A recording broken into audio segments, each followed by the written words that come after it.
So welcome back guys, this is Arhan Saifi and you are watching the channel A for Aimers, जहाँ पे हमने जो है 9th class का chapter start किया था एटम्स एंड मॉलिक्यूल्स, यानी कि परमाणु तथा अणु। तो अब तक जो है एक जस्ट रिकैप ले लेते हैं कि अब तक हमने क्या क्या किया है।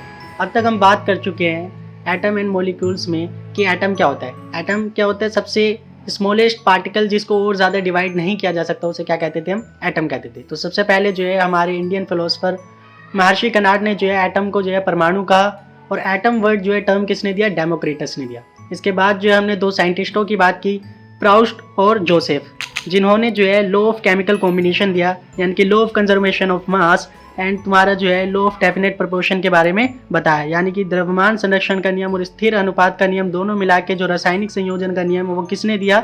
हमारे दो साइंटिस्ट, दो भाई, क्या नाम थे उनका? प्राउस्ट और तुम्हारा लवोजियर। उन दोनों ने मिलकर क्या है? रासायनिक संयोजन का नियम दिया था। ठीक है ना।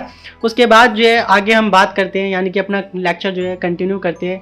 तो वेलकम बैक गाइस, फिर से बिना किसी टाइम वेस्ट के सेकंड लेक्चर हम अपना एटम और मॉलिक्यूल का स्टार्ट करते हैं। तो आज हम बात करेंगे एक और साइंटिस्ट के बारे में जिनका नाम क्या है? John Dalton. क्या नाम है? John Dalton. यानी कि आज जो हम बात करने वाले हैं वो डाल्टन साहब की बात करने वाले हैं। किसकी? डाल्टन। तो तुम्हें बता दूं यार, डाल्टन जो है एक बहुत फेमस साइंटिस्टों में से जाना माना शख्स माना जाता है। और तुम्हें बता दूं यार, मेरे हिसाब से तो डाल्टन बहुत ज़्यादा चालाक था। बहुत ज़्यादा क्या था? चालाक था। क्यों? क्योंकि इसने क्या किया, तुम्हारा जो लॉ ऑफ केमिकल कॉम्बिनेशन था उसको जो है पढ़ के, यानी कि लॉ ऑफ केमिकल कॉम्बिनेशन के बेसिस पे कुछ पॉइंट्स बताए, और उन पॉइंट्स के हिसाब से जो है उसने अपनी एक थ्योरी दे दी, जिसको उसने नाम दे दिया डाल्टन्स एटॉमिक थ्योरी। यानी कि उसने अपनी एक थ्योरी बनाई। क्या बनाई? थ्योरी। तो तुम्हारे पेपर में डायरेक्ट जो है डाल्टन्स एटॉमिक थ्योरी के बारे में पूछा जाता है। तो जो है इसको जो है तुम्हें याद रखना है। क्या करना है? याद रखना है। तो एक एक करके जो है डाल्टन के एटॉमिक थ्योरी के बारे में जो है हम बात करते हैं। एक एक पॉइंट को जो है हम यहाँ पे डिस्कस करेंगे। तो पहला पॉइंट जो है हम डाल्टन की एटॉमिक थ्योरी की बात करते हैं। तो ये तो समझ आ गया ना, डाल्टन एक साइंटिस्ट है जिसने अपने ही एक थ्योरी दी, एटॉमिक थ्योरी दी, यानी कि एटम के बारे में बताया कि जो है तुम्हारा एक एटम कैसा होता है, क्या होता है, उसके बारे में बताया। तो उसने अपनी थ्योरी बना दी, डाल्टन्स एटॉमिक थ्योरी। उसी को जो है अब हम पढ़ने वाले हैं। ठीक है ना। तो डाल्टन के सिद्धांत को जो है हम पढ़ने वाले हैं। तो पहला पॉइंट समझना, all matter is made up of very teeny particles called atom. पहला पॉइंट इसने क्या बोला? All matter is made up of very teeny particle called atom. teeny particle called atom. तो पहला पॉइंट तो यार सबको समझ में आ रहा होगा कि जितने भी मैटर होते हैं, यानी कि जितने भी पदार्थ होते हैं, वो एक छोटे से छोटे कण से मिलकर बने होते हैं, जिसको हम क्या बोलते हैं? एटम बोलते हैं। यानी कि दुनिया भर में जितनी भी चीजें हैं, दुनिया भर में जितनी भी चीजें, कोई भी मैटर हो, कोई भी पदार्थ हो, तुम्हारी कुर्सी से लेकर, तुम्हारे पेन से लेकर, तुम्हारे पंखे से लेकर, तुम्हारे बेड से लेकर पूरे घर तक, यानी कि पूरी दुनिया में जितनी भी चीजें हैं, अगर उसके अंदर घुसो तो सबसे छोटा पार्टिकल, सबसे छोटा कण जो मिलता है उसे क्या बोलते हैं? एटम बोलते हैं। उसे क्या बोलते हैं? कण बोलते हैं। तो यार ये तो हम पहली बात कर चुके हैं। तो डाल्टन ने अपनी एटॉमिक थ्योरी में पहला पॉइंट क्या बोला कि जितने भी मैटर होते हैं उसका सबसे छोटा पार्टिकल जिससे वो बना होता है उसे क्या बोलते हैं? एटम बोलते हैं, या फिर हिंदी में क्या बोलते हैं? परमाणु बोलते हैं। ठीक है ना। अब फर्दर मूव करते हैं इसके दूसरे पॉइंट की तरफ। तो दूसरा पॉइंट क्या बोला? Atoms are individual particle which can not be created और destroyed in a chemical reaction. Atoms are indivisible particle. Atoms are indivisible particle. यानी कि जो तुम्हारा परमाणु होता है वो क्या होता है? अभाज्य होता है, यानी कि उसको फर्दर डिवाइड नहीं कर सकते। और क्या बोला? एटम्स आर इंडिविजुअल पार्टिकल, यानी कि जिसे और ज्यादा डिवाइड नहीं कर सकते। Which can not be created और destroyed in a chemical reaction. Which can be created nor be destroyed in a chemical reaction. कहने का मतलब ये है, किसी भी केमिकल रिएक्शन में जो भी तुम्हारा एटम होता है वो सबसे इंडिविजुअल पार्टिकल होता है, उसको फर्दर डिवाइड नहीं कर सकते। ये तो हम सभी जानते हैं। और दूसरा क्या बोल रहा है, किसी भी केमिकल रिएक्शन में कोई भी एटम जो होता है उसको ना तो क्रिएट किया जा सकता है ना ही दोबारा बनाया जा सकता है। यानी कि ये किसको बता रहा है, law of conservation of mass को बता रहा है। तो पेपर में तुम्हारा ये पॉइंट पूछा जाता है कि डाल्टन की एटॉमिक थ्योरी का कौन सा point law of conservation of mass को बताता है, तो दूसरा पॉइंट क्या बताता है, law of conservation of mass को बताता है, यानी कि द्रव्यमान संरक्षण के नियम को बताता है। क्योंकि ये क्या बोल रहा है, atom can't be created nor be destroy in a chemical reaction, किसी भी रासायनिक अभिक्रिया में जो परमाणु होता है उसको ना तो दोबारा बना सकते ना ही उसको जो है खत्म कर सकते हैं। सिंपल सी बात है यार, कोई रिएक्शन हो रही है तो उसमें से कोई एटम गायब थोड़ी हो जाएगा या कोई नया एटम थोड़ी उसके अंदर एंटर हो जाएगा। तो ये बात हम पहले भी पढ़ चुके हैं, किसमें, द्रव्यमान संरक्षण के नियम, यानी कि तुम्हारा क्या, law of conservation of mass में हम ये बात कर चुके हैं। तो डाल्टन एटॉमिक थ्योरी का ये वाला पॉइंट पूछा जाता है कि कौन सा पॉइंट जो है ये बताता है किसको, law of conservation of mass को। तो तुम्हें ये लिख के आना है, बात समझ में आ गई। तीसरा पॉइंट क्या है, atoms of a given element are identical in mass and chemical properties. तीसरा पॉइंट क्या है, atoms of a given element are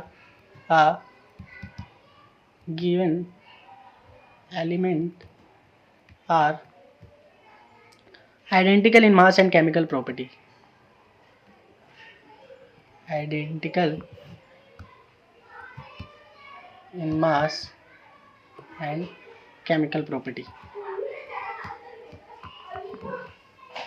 तो इसको समझो, atoms of a given element are identical in mass and chemical property, यानी कि किसी भी तत्व का या किसी भी एलिमेंट का जो परमाणु होता है या एलिमेंट होता है वो क्या होता है, आइडेंटिकल होता है मास में और अपनी केमिकल प्रॉपर्टी में। कहने का मतलब ये है, इसको जो है ध्यान से सुनना, कहने का मतलब ये है जैसे एक मॉलिक्यूल मैंने ले लिया H2 और एक मॉलिक्यूल मैंने ले लिया ऑक्सीजन, हाइड्रोजन का मैंने एक मॉलिक्यूल ले लिया और ऑक्सीजन का एक मॉलिक्यूल ले लिया।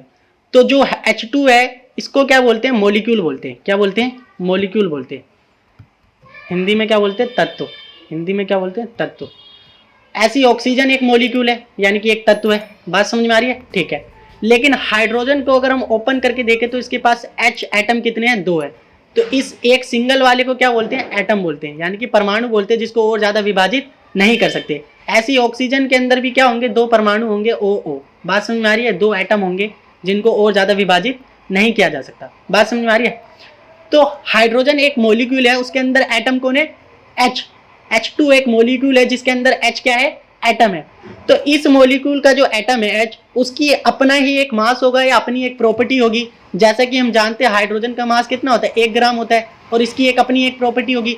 ऐसी ऑक्सीजन के अंदर घुसे, ये हाइड्रोजन के अंदर घुसे तो H का 1 ग्राम, ऐसी ऑक्सीजन के अंदर घुसे तो O का कितना होगा, O का कितना होगा, 16 ग्राम होता है। कितना होता है, 16 ग्राम। तो हाइड्रोजन एक अलग मॉलिक्यूल है, ऑक्सीजन एक अलग मॉलिक्यूल है। ऐसे हाइड्रोजन का जो एक एटम है H, उसके अंदर का जो एटम है, यानी कि हाइड्रोजन मॉलिक्यूल के अंदर का जो एटम है उसका एक अपना मास होगा, अपना एक अलग द्रव्यमान होगा और एक अपना क्या होगा, अलग प्रॉपर्टी होगा। क्योंकि इसका मास कितना, 1 ग्राम है। ये अलग प्रॉपर्टी दिखाएगा, अलग अलग रिएक्शन दिखाएगा। वही ऑक्सीजन की बात करें तो वो हाइड्रोजन के एटम से अलग है, क्योंकि हाइड्रोजन वाले का तो 1 ग्राम था लेकिन ऑक्सीजन वाले का कितना है, 16 ग्राम है। तो उसका मास या उसका द्रव्यमान अलग है और उसकी प्रॉपर्टीज क्या है, अलग है। बात समझ में आ रही है। यानी कि 2 मॉलिक्यूल को कंपेयर करें या 2 मॉलिक्यूल के एटम्स को कंपेयर करें तो उनका क्या होगा, अलग अलग क्या होगा, मासेज होगा और अलग अलग क्या होंगी, उनकी प्रॉपर्टीज होगी। जैसे हाइड्रोजन के H की अलग प्रॉपर्टी होगी, अलग मास है 1 ग्राम। ऐसी ऑक्सीजन के O की अलग प्रॉपर्टी होगी, अलग मास है उसका कितना, 16 ग्राम। लेकिन अगर हम हाइड्रोजन के अंदर के दोनों H की बात करें, दोनों H की बात करें तो इनका तो मास एक ही ग्राम होगा ना। बात समझ में आ रही है। हाइड्रोजन मॉलिक्यूल के अंदर 2 H है तो उसके अंदर जो 2 H है, प्रत्येक H का यानी कि प्रत्येक हाइड्रोजन एटम का मास तो कितना होगा, 1 ग्राम होगा। ऐसी ऑक्सीजन में बात करें तो हर एक ऑक्सीजन का कितना होगा, 16 ग्राम होगा। हर एक ऑक्सीजन का कितना होगा, 16 ग्राम होगा। और वो हर एक ऑक्सीजन सेम प्रॉपर्टी दिखाएगा। ऐसी हाइड्रोजन वाले के HH का जो मास है 1 ग्राम होगा, वो सेम प्रॉपर्टी दिखाएंगे। कहने का मतलब समझो, एक बार फिर से जो है उसको रीड करते हैं क्या लिखा है। Atoms of a given element, किसी भी दिए गए तत्व का जो परमाणु होता है या एलिमेंट का जो है एटम होता है वो आइडेंटिकल इन मास होता है और केमिकल प्रॉपर्टी सेम होती है।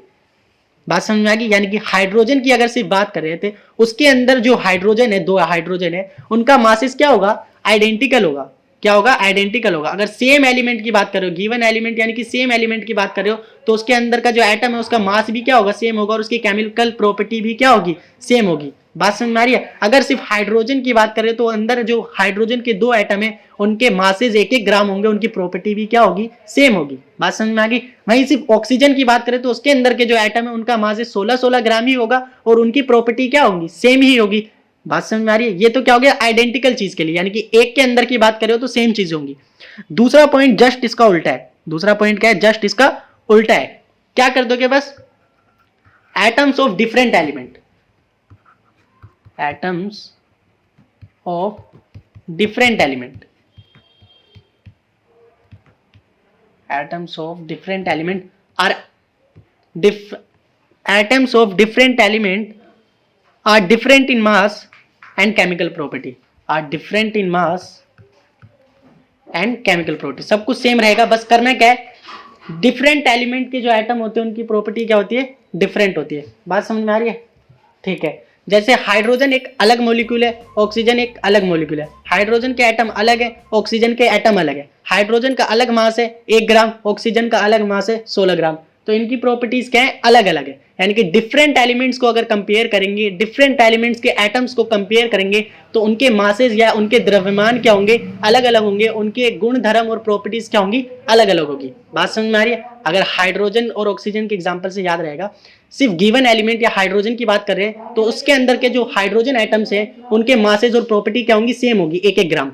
वहीं अगर अलग अलग एलिमेंट्स यानी कि हाइड्रोजन और ऑक्सीजन को कंपेयर करें तो हाइड्रोजन के अंदर वाले एटम का 1 ग्राम होगा, ऑक्सीजन के अंदर वाले एटम का 16 ग्राम है। तो दोनों की जो है मासेज या द्रव्यमान और केमिकल प्रॉपर्टी या भौतिक गुणधर्म और रासायनिक गुणधर्म क्या होंगे, अलग अलग होंगे। बात समझ में आ रही है। यानी कि सेम एलिमेंट्स के एटम की प्रॉपर्टीज और मासेज सेम होते हैं और डिफरेंट एलिमेंट की जो डिफरेंट एलिमेंट्स के जो एटम होते हैं उनकी प्रॉपर्टीज और मासेज क्या होते हैं, अलग अलग होते हैं। हाइड्रोजन और ऑक्सीजन के एग्जांपल से सबको समझ में आ गया होगा, ठीक है ना।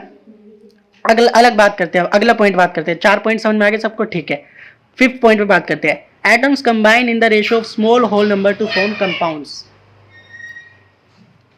5th पॉइंट क्या है, atoms combine in the ratio, combine in the ratio, atom combine the ratio of small whole number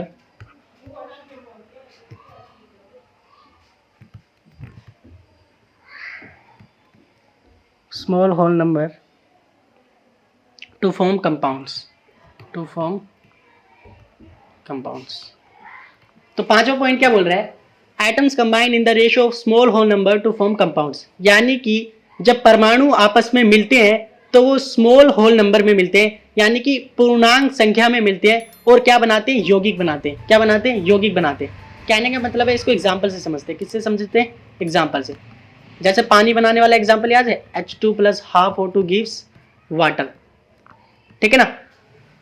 तो देखो हाइड्रोजन का एक मॉलिक्यूल ऑक्सीजन के आधे मॉलिक्यूल से मिलकर क्या बना रहा है, पानी बना रहा है। क्या बना रहा है, पानी बना रहा है। तो जब तुमने इनका मासेस देखा था, क्या देखा था, मासेस, तो इसका कितना आया था, 2 ग्राम। इसका कितना आया था, 2 ग्राम। ऑक्सीजन का देखा था तो 8 दूनी 16 बात की थी ना, 16 दूनी 32, फिर उसका आधा 16 ग्राम। फिर कितना मिला था, 18 ग्राम किसका मिला था, पानी का मिला था। 18 ग्राम किसका मिला था, पानी का मिला था। फिर इसको हम सबको 2 से डिवाइड कर देंगे तो 2 एकम 2, 2 अट्ठे 16 इक्वल टू 2 नीम 18। बात समझ में आ रही है। यानी कि जब एटम्स मिले, एटम्स क्या मिले, हाइड्रोजन के एटम और ऑक्सीजन के एटम मिले तो कैसे मिले, 2 ग्राम हाइड्रोजन के मिले, 16 ग्राम ऑक्सीजन के मिले, तो 18 ग्राम किसके दिए, वाटर के दिए। या ऐसे समझ लो, दो एटम्स किसके मिले, हमारे हाइड्रोजन के मिले, 16 किसके मिले, ऑक्सीजन के मिले, तो 18 किसके मिले, पानी के मिले। बात समझ में आ रही है। लेकिन जब भी एटम्स कंबाइन होते हैं तो जो उनका रेशो लिखते हैं, उनका जो हम रेशो लिखते हैं वो स्मॉल होल नंबर में लिखते हैं। स्मॉल मतलब छोटी से छोटी संख्या में लिखते हैं जिससे तुम उसे डिवाइड कर सकते हो। कहने का मतलब है 2 और 16 मिलकर 18 दे रहे हैं या 1 और 8 मिलकर 9 दे रहे हैं, बात तो एक ही है ना। यानी कि इसको सिर्फ क्या कर दो, 2 के पहाड़े से अगर डिवाइड हो रहा है तो सबको 2 के पहाड़े से क्या कर दो, डिवाइड कर दो। तो 2 के पहाड़े से डिवाइड करोगे, 2 एकम 2, 2 अट्ठे 16, 2 नीम 18। कहने का मतलब ये है, जब भी तुम कोई भी रिएक्शन लिखते हो ना तो उनमें जो एटम्स का कॉम्बिनेशन होता है, यानी कि जब 2 एटम्स आपस में मिलते हैं तो वो कैसे मिलते हैं, वो स्मॉल नंबर्स में मिलते हैं। कैसे मिलते हैं, स्मॉल होल नंबर में। यानी कि अपनी सहूलियत के लिए हम क्या करते हैं, जो भी चीज है उसको जितने से डिवाइड हो रहा है डिवाइड कर दो, स्मॉल होल नंबर में कन्वर्ट कर दो। स्मॉल मतलब सबसे छोटी संख्या में, होल नंबर, ये होल नंबर का मतलब क्या है, बिल्कुल पूर्णांक संख्या होनी चाहिए। क्या होनी चाहिए? पूर्णांक संख्या। ये नहीं है कि तुम इसे भी डिवाइड कर दो आधे से और लिख दो क्या 0.5 मिलके तुम्हारा जो है इसे भी आधे से डिवाइड कर दिया तो 4 इज इक्वल टू में तुम्हारा 4.5 देता है। मतलब पॉइंट्स में नहीं खेलना, पॉइंट्स में नहीं खेलना, स्मॉल होल नंबर्स में खेलना है। यानी कि जो भी एटम्स आपस में कंबाइन होने, परमाणु आपस में मिल रहे हैं, तो उनको मिलने के बाद जो है तुम प्रोडक्ट लिख दो या कंपाउंड फॉर्म कर दो, लेकिन वो इस तरीके से मिलाते हैं हम, इस तरीके से जो अपनी सहूलियत के लिए हम लिखते हैं कि जो रेशियोज होते हैं, जिस रेशियोज में वो मिलते हैं वो क्या होते हैं? स्मॉल होल नंबर्स होते हैं। क्या होते हैं? Small whole numbers. यानी कि पहली बात तो पूर्ण संख्या होती है, यानी कि कोई पॉइंट वॉइंट का कंसेप्ट नहीं होगा। जैसे 1 और 8 मिलके कितने मिल रहे हैं? 9 मिल रहे हैं, लेकिन मिल तो 2, 16, 18 रहते हैं, लेकिन 2 से डिवाइड हो रहा था तो डिवाइड कर दो। यानी कि स्मॉल नंबर में लिखो एक तो, और होल नंबर में लिखो, यानी कि छोटी संख्या में लिखो और पूर्णांक संख्या में लिखो। कोई पॉइंट वॉइंट का दशमलव का कंसेप्ट यहाँ पे नहीं लगेगा। आई होप ये पॉइंट भी सबको समझ में आ गया होगा। और ये पॉइंट किस नियम को समझा रहा है? ये पॉइंट समझा रहा है तुम्हारा लॉ ऑफ डेफिनेट प्रोपोर्शन। याद आया? लॉ ऑफ डेफिनेट प्रोपोर्शन या लॉ ऑफ कांस्टेंट प्रोपोर्शन। स्थिर अनुपात का नियम क्या बोलता था कि जो भी एलिमेंट्स किसी भी केमिकल रिएक्शन में जो भी सब्सटेंसेस होते हैं वो कैसे होते हैं? डेफिनेट प्रोपोर्शंस में होते हैं, और वो definite proportion small whole number ही होता है। क्या होता है? स्मॉल होल नंबर ही होता है। जैसे हाइड्रोजन और ऑक्सीजन का पानी बनाना, तो यहाँ पे हाइड्रोजन का जो रेशियो है वो फिक्स है 1 होगा, ऑक्सीजन का रेशियो फिक्स है वो 8 होगा, और वाटर का रेशियो यहाँ पे फिक्स है कितना होगा? 9 होगा। तो ये कहां पढ़ा था हमने फिक्स वाली चीज? Law of constant proportion. क्योंकि प्रोपोर्शन क्या रहता था? रेशियो क्या रहता था? कांस्टेंट रहता था। वहीं यहां डाल्टन ने बता दिया जो रेशियो वो कांस्टेंट रहता है। वो बात तुम्हारी सही है। इसने क्या बोला? डाल्टन भाई ने बोला, ठीक है भाई साहब, डाल्टन ने बोला ठीक है लवोजियर और प्राइस भाई साहब, आपने जो बात कही बिल्कुल सही है कि तुम्हारे जो सब्सटेंसेज होते हैं केमिकल रिएक्शन में वो क्या होते हैं? डेफिनेट प्रोपोर्शन में रहते हैं, यानी कि फिक्स रेशो में रहते हैं, एक फिक्स रेशो में रहते हैं। लेकिन डाल्टन ने बोल दिया कि भाई साहब फिक्स रेशो में तो रहते हैं, लेकिन ये भी लिख लो कि स्मॉल होल नंबर्स में रहते हैं, यानी कि पॉइंट पॉइंट का कंसेप्ट नहीं होता, और छोटी से छोटी संख्या के क्या होते हैं? रेशो फिक्स होते हैं। बात समझ में आ गई? तो ये पूछा जाता है कि डाल्टन की एटॉमिक थ्योरी का कौन सा पॉइंट समझाता है कि law of conservation of mass है? तो मैंने दूसरा पॉइंट डिस्कस किया था ना, वो किसको समझा रहा था? Law of conservation of mass को, द्रव्यमान संरक्षण का नियम को। और तुम्हारा डेफिनेट प्रोपोर्शन को कौन सा पॉइंट समझा रहा है? पॉइंट नंबर 5 समझा रहा है। यानी कि तुम्हारा स्थिर अनुपात के नियम को कौन समझा रहा है? Point number 5। यानी कि परमाणु आपस में मिल मिलकर क्या होता है? हिंदी वाले भी साथ में बने रहो यार। परमाणु आपस में मिल मिल के जो अनुपात देते हैं वो कैसे देते हैं? छोटी पूर्णांक संख्या में देते हैं, तब जाके क्या बनता है? यौगिक बनता है, तब जाके क्या बनता है? कंपाउंड बनता है। बात समझ में आ गई? ठीक है। आखिरी पॉइंट क्या है? The relative number and the kind of atoms are constant in a given compound. ये भी वही चीज है, ये भी वही चीज है कि जो नंबर होता है वो क्या रहता है? किसी भी रिएक्शन में क्या रहता है? कांस्टेंट रहता है। तो इसको लिखने की तुम्हें जरूरत नहीं है। ये 5 पॉइंट डाल्टन थ्योरी के तुम्हें याद होने चाहिए, ताकि पेपर में अगर एज इट इज पूछ लिया जाए तो तुम लिख के आ सको। बात समझ में आ गई? सबको डाल्टन की एटॉमिक थ्योरी समझ में आ गई? एक बार जो है तुम्हें रिवाइज करा देता हूँ, ठीक है ना। पहला पॉइंट क्या था? All the matter is made up of very teeny particle called atom. जितने भी पदार्थ बने होते हैं छोटे से छोटे कण से बने होते हैं, उसको क्या बोलते हैं? परमाणु बोलते हैं, एटम बोलते हैं। दूसरा पॉइंट यह था atoms are individual particle. Atom को और ज्यादा विभाजित नहीं किया जा सकता। Which can't be created nor be destroyed in chemical reaction. और वो किसी भी रासायनिक अभिक्रिया या केमिकल रिएक्शन में ना तो किसी एटम को तुम जबरदस्ती एंटर कर सकते हो, ना ही कोई एटम को बर्बाद कर सकते हो। वो क्या रहता है? केमिकल रिएक्शन में ना ही दोबारा बन सकता है, ना ही उसको जो है खत्म किया जा सकता है। तीसरा पॉइंट क्या था? Atoms of a given element are identical in mass and chemical property. यानी कि किसी गिवन एलिमेंट का जो एटम्स है, जैसे मैंने हाइड्रोजन मॉलिक्यूल या एलिमेंट की बात करी तो उसके अंदर 2 H एटम है, तो उन दोनों का मासेस क्या होगा? 1-1 ग्राम होगा, यानी कि सेम होगा। और उनकी प्रॉपर्टीज भी क्या होंगी? केमिकल प्रॉपर्टी भी सेम होगी। यानी कि गिवन एलिमेंट के अंदर के जो एटम्स है उनके मासेस और केमिकल प्रॉपर्टी, यानी कि द्रव्यमान और तुम्हारा जो भौतिक और रासायनिक गुण धर्म है वो क्या होते हैं? सेम होते हैं। अगला पॉइंट क्या है? Atoms of different element. इसका जस्ट उल्टा, यानी कि अब डिफरेंट एलिमेंट के एटम्स को देखेंगे, उनकी प्रॉपर्टी और मासेस क्या होंगे? अलग होंगे। जैसे हाइड्रोजन और ऑक्सीजन देखेंगे तो हाइड्रोजन के एच एटम क्या होंगे? 1-1 ग्राम के होंगे। ऑक्सीजन के कितने होंगे? 16-16 ग्राम के होंगे। तो दोनों के मासेस क्या होंगे? अलग अलग होंगे, क्योंकि हम 2 अलग अलग एलिमेंट को देख रहे हैं। अगर सेम एलिमेंट को देखेंगे तो उसके अंदर जितने भी एटम उन सबके क्या होंगे? मासेस और प्रॉपर्टीज क्या होंगी? सेम होगी। वहीं अगर 2 अलग अलग एलिमेंट्स को देखेंगे तो उनके अंदर के जो एटम्स या परमाणु है उनके जो मासेस होंगे वो क्या होंगे? अलग अलग होंगे। द्रव्यमान और उनकी जो गुण धर्म है, उनकी जो प्रॉपर्टीज है वो क्या होंगी? अलग अलग होगी। बात समझ में आ गई? ठीक है।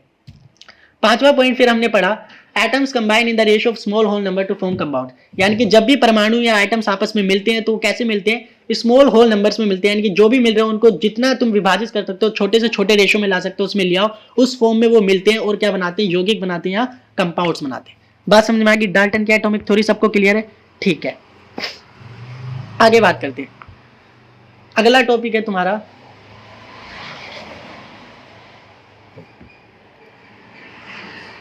हाँ, अगला टॉपिक है तुम्हारा एटम का साइज। एटम का क्या है? साइज।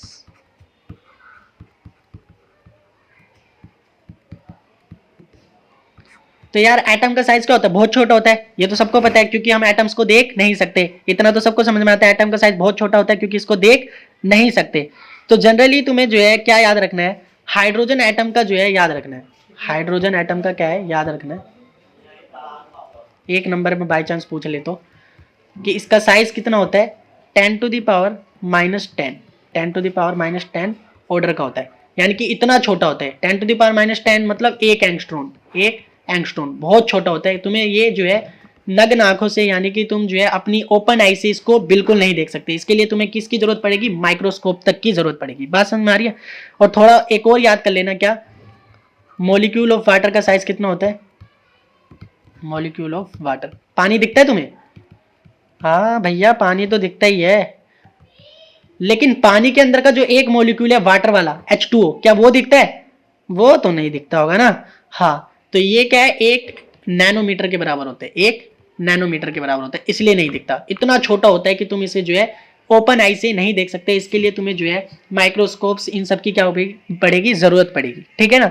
और एक भाई के लिए एक और याद रख लेना यार, haemoglobin. Molecule of haemoglobin. Sir hydrogen atom तो पता है, वाटर भी पता है, ये हीमोग्लोबिन क्या होता है? किसी को पता है हीमोग्लोबिन क्या होता है? ब्लड के अंदर आरबीसी पड़ी है, रेड ब्लड सेल। हाँ वही, लाल रक्त कणिका। हाँ, तो जो आरबीसी होती है उसके अंदर रेड कलर जो होता है, लाल कलर जो ब्लड का होता है, वो किसकी वजह से होता है? हीमोग्लोबिन पिगमेंट की वजह से। किसकी वजह से होता है? हीमोग्लोबिन। तो सबको पता चल गया, जो ब्लड का कलर होता है यानी कि हमारे खून का कलर लाल जो होता है, वो किसकी वजह से होता है? हीमोग्लोबिन की वजह से होता है। किसकी वजह से होता है? हीमोग्लोबिन। तो वो हीमोग्लोबिन मॉलिक्यूल भी तुम नहीं देख सकते क्योंकि उसका साइज कितना होता है? 10⁻⁻8 के ऑर्डर का होता है, यानी कि ये और भी छोटा होता है, नैनोमीटर से भी कम होता है। बात समझ में आ रही है? 1 नैनोमीटर से भी कम होता है ये तो, लेस देन नैनोमीटर, ये तो नैनोमीटर से भी कम है। बात समझ में आ रही है? कहने का मतलब ये है, तुम्हें क्या याद रखना है? एटम्स बहुत छोटे होते हैं, उनको हम नहीं देख सकते। जैसे एग्जांपल के लिए हाइड्रोजन का एटम कितना होता है? 10⁻⁻10 ऑर्डर का, एक एंगस्ट्रॉन, बहुत छोटा। मॉलिक्यूल ऑफ वाटर, देखो पानी तो दिखता है, लेकिन पानी के अंदर का जो एक मॉलिक्यूल है, एक H2O को अगर हम निकाल के देखें तो हमें नहीं दिख सकता क्योंकि वो क्या है? बहुत छोटा होता है। 10⁻⁻9 ऑर्डर का होता है, 9 ऑर्डर का होता है, 1 नैनोमीटर से भी 1 नैनोमीटर के बराबर होता है। वहीं हीमोग्लोबिन भी बहुत छोटा होता है। हीमोग्लोबिन का मॉलिक्यूल भी क्या होता है? बहुत छोटा होता है, 10⁻8 के ऑर्डर का होता है। और मैंने बता दिया तुम्हें यार, हीमोग्लोबिन क्या होता है? हमारे खून का जो लाल कलर होता है, ब्लड में जो रेड कलर आता है, वो किस पिगमेंट की वजह से आता है? हीमोग्लोबिन की वजह से आता है। बात समझ में आ गई? किस पिगमेंट की वजह से आता है? हीमोग्लोबिन की वजह से आता है। ठीक है ना। अब अगली क्लास में जो है हम डिस्कस करेंगे किसके बारे में? एटम्स के सिंबल्स के बारे में। किसके बारे में? एटम्स के सिंबल्स के बारे में। तो यहाँ पे जो है हम क्लास को स्टॉप करते हैं, और अगली क्लास जो है बहुत ज़्यादा इंपॉर्टेंट होने वाली है। ठीक है ना, क्योंकि वहाँ से क्वेश्चन आना क्या है? फिक्स है। ठीक है ना। तो यहाँ पे इंपॉर्टेंट क्या था कि तुम्हारे डाल्टन्स के जो पॉइंट मैंने बताए, एक एक पॉइंट को मैंने जो ढंग से बताया, विस्तार से जो है समझना और जो है उसको याद कर लेना, क्योंकि ये जो है डाल्टन्स की एटॉमिक थ्योरी, यानी कि डाल्टन के जो सिद्धांत है वो एज इट इज पूछे जाते हैं। और डाल्टन की एटॉमिक थ्योरी के 2 पॉइंट तो तुम्हें याद रखने ही रखने, जो law of conservation of mass और तुम्हारा जो है लॉ ऑफ डेफिनेट प्रोपोर्शन, यानी कि द्रव्यमान संरक्षण का नियम और स्थिर अनुपात के नियम को समझाता है। ठीक है ना। और बाकी ये जो एटम के साइज है इसमें याद रख लेना यार, सिंपल सी बात है, 10⁻10, 10⁻9, 10⁻8 गिनती से याद रहेगा। तो 10⁻10 किसका था? हाइड्रोजन एटम का साइज है। ठीक है ना। वाटर के मॉलिक्यूल का 10⁻9 है, और हीमोग्लोबिन का कितना है? 10⁻8 है। तो यहाँ पे हम क्लास को स्टॉप करते हैं। तब तक के लिए अल्लाह हाफिज, गुड बाय, पढ़ते रहो, ऑल द बेस्ट।